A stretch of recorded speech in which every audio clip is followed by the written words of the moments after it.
أنت فاكر إيه هي آخر حاجة اتعلمتها فعلًا؟ طب لو فاكرها، فهمتها؟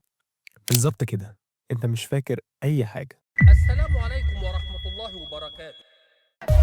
بص الحاج على فكرة فضل ولا بركات الأهلي. الفيديو ده أنا مش جاي أحلل فيلم لا مؤاخذة، لأن هو في الحقيقة مش مجرد فيلم سينمائي، ده مراية بتعكس واقع التعليم عندنا في مصر. الفيلم بيوريك إزاي إن طفل زي هاني كان عايش في اللا لا لاند بتاع مدارس الانترناشونال، وفجأة لقى نفسه في قلب المعمعة، في قلب المدارس الحكومي. ومن هنا بنبدأ نكتشف البلاوي اللي مستخبية ورا الأسوار. إيه اللي بايظ في المنظومة؟ اللي بايظ في المنظومة هو إن التعليم عندنا بقى عبارة عن غابة مش مكان للتربية. المنظومة قائمة على فكرة إن الطالب يدخل يحفظ ويدش المعلومات عشان يصبها في الامتحان وينساها تاني يوم عادي جدا، ومفيش أي مساحة للتفكير والإبداع. ده غير إن المدارس بقت بيئة خصبة للتنمر والبلطجة، حيث إن اللي صوته أعلى وإيده أطول هو اللي بيمشي كلامه. الطلبة بقت بتدور على أي حاجة تروج بيها على بعض سواء بالشتيمة أو بالعنف، وده اللي بيخلي الطفل المؤدب يحس إنه غريب ومضطر يداري شخصيته الحقيقية علشان يمشي حاله وسط الوحوش دي. البنية التحتية والجو العام للتعليم.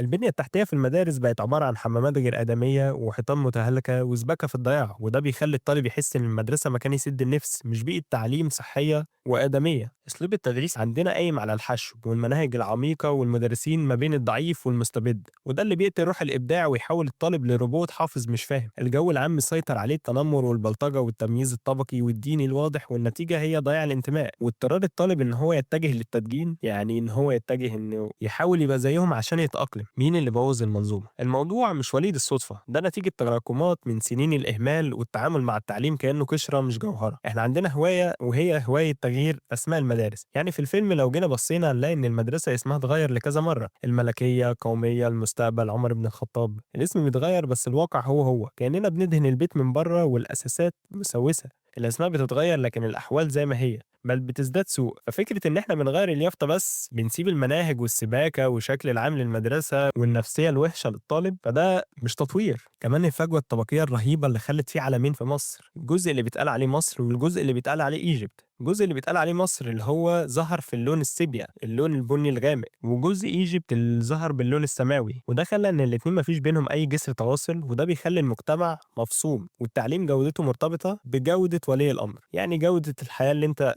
عايش فيها. يعني لو مستواك المادي عالي هتخش في مدارس الانترناشونال والجزء اللي لونه سماوي اللي هو جزء الايجيبت، ولو انت مستواك المادي قليل هتخش في المدارس الحكومي اللي هي ظهرت هنا في الفيلم باللون السيبيا، اللي هي المدارس الحكومي. تاني حاجة الروشتة اللي المفروض نمشي عليها علشان نحسن فعلا جودة التعليم.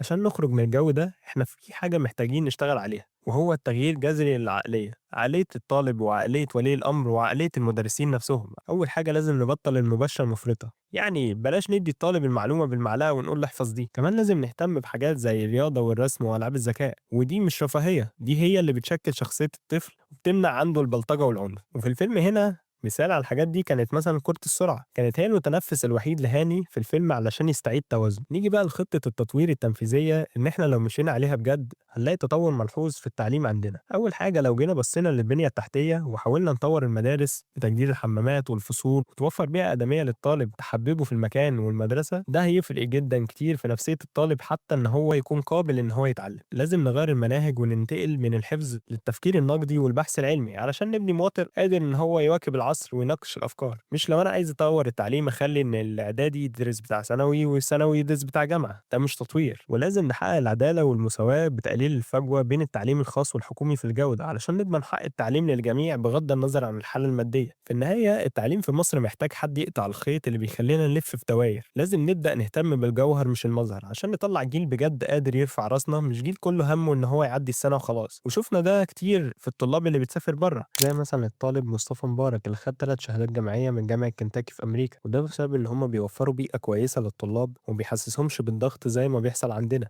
وعلشان نلاقي في تطور عندنا في التعليم فاحنا لازم نطبق كل اللي اتقال في الفيديو ده. وبس كده، سلام.